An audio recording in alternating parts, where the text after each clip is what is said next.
Shalom keluarga damai yang terkasih. Kita bersyukur telah berada di tanggal 10 bulan Agustus tahun 2024.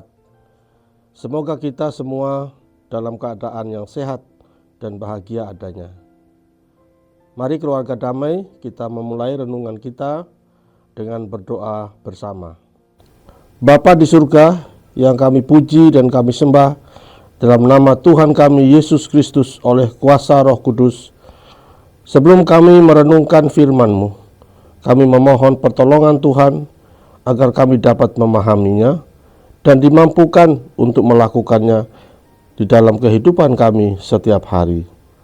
Terima kasih ya Tuhan, di dalam nama Tuhan kami Yesus Kristus kami berdoa dan bermohon.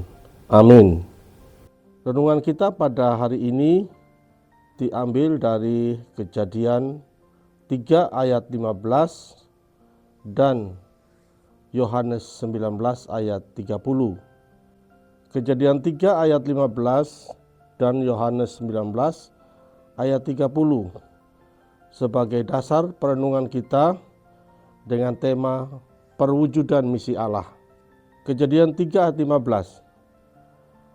Aku akan mengadakan permusuhan antara engkau dan perempuan ini, antara keturunanmu dan keturunannya. Keturunannya akan meremukkan kepalamu, dan engkau akan meremukkan tumitnya. Yohanes 19 ayat 30. Sesudah Yesus meminum anggur asam itu, berkatalah ia, "Sudah selesai." Lalu ia menundukkan kepalanya dan menyerahkan nyawanya. Keluarga damai yang terkasih, misi Allah yang telah kita renungkan sepanjang minggu ini telah sampai pada puncaknya hari ini, yaitu ketika kita merenungkan perwujudan misi itu di dalam diri Tuhan Yesus sendiri. Misi itu adalah menyelamatkan manusia yang percaya dari dosa dan memulihkan hubungan yang terputus antara manusia dan Allah sejak kejatuhan Adam dan Hawa di Taman Eden. Misi ini mencakup pemberian hidup yang kekal dan pemulihan ciptaan melalui kasih dan pengorbanannya di atas kayu salib. Kapan misi ini dicanangkan? Misi ini dicanangkan oleh Tuhan sejak awal, yakni sejak manusia jatuh ke dalam dosa. Dalam kitab Kejadian, Allah sudah memiliki rencana untuk menyelamatkan manusia berdosa. Terlihat dari janjinya bahwa kelak keturunan perempuan yang akan meremukkan kepala ular. Seperti tadi yang sudah kita baca di dalam Kejadian 3 ayat 15. Inilah misi Allah mula-mula. Mengapa Allah sampai melakukan hal sebesar itu? Mungkin kita bertanya, Allah melakukannya karena kasih-Nya yang besar kepada manusia.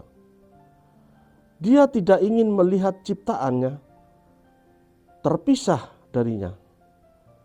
Dengan memberikan anaknya yang tunggal, Tuhan Yesus, Allah menunjukkan betapa berharganya setiap jiwa baginya. Misi ini harus ditempuh Allah yang adalah kasih dan juga adil. Di kayu salib Kristus menerima hukuman karena ia adalah adil, sekaligus ia menunjukkan kasih-Nya dengan menggantikan kita yang seharusnya tergantung di salib itu. Dia adil karena ia setia pada perkataannya bahwa ketika manusia jatuh ke dalam dosa, mereka harus dihukum. Ketika manusia jatuh ke dalam dosa, seharusnya mereka dihukum. Tetapi karena kasih-Nya, Allah menyelamatkan dengan cara menyerahkan diri-Nya sebagai tebusan bagi setiap kita, orang-orang yang berdosa. Bapak Ibu yang terkasih, bagaimana Allah memelihara misi itu? Ini penting sekali.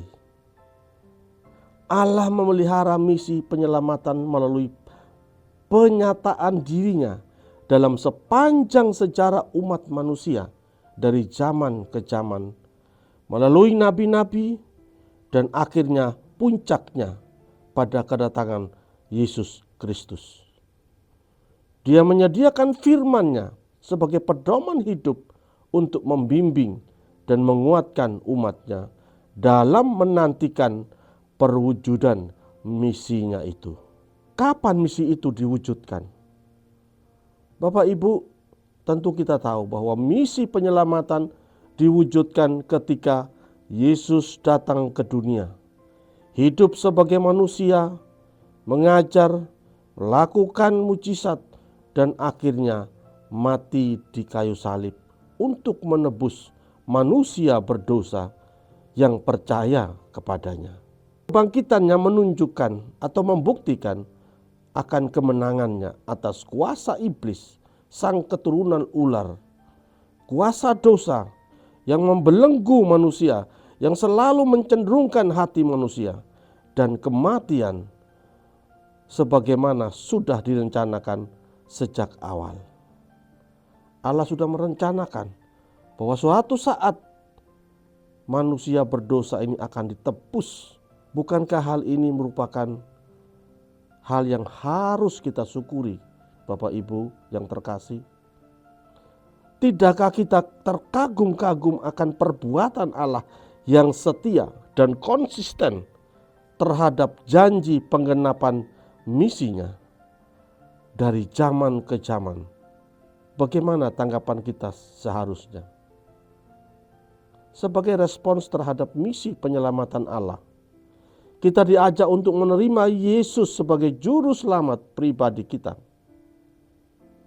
Kita dipanggil untuk berbagi kabar baik ini dengan orang lain, hidup di dalam iman, dan mengikuti teladan Kristus. Tanggapan kita juga mencakup pengabdian di dalam pelayanan dan menjalin hubungan yang intim dengan Allah dalam relasi kasih yang akrab. Jadi, puncak misi penyelamatan Allah yang menegaskan kasih-Nya dan rencananya bagi manusia adalah Kristus itu sendiri.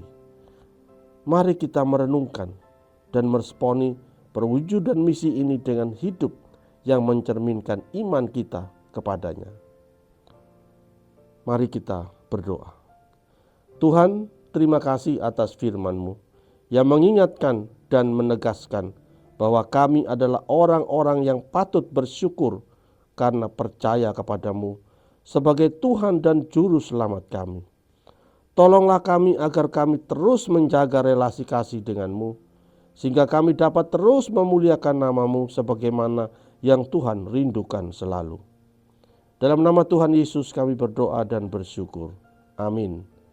Demikianlah renungan kita pada hari ini, dan selamat beraktivitas dalam penyertaan Tuhan.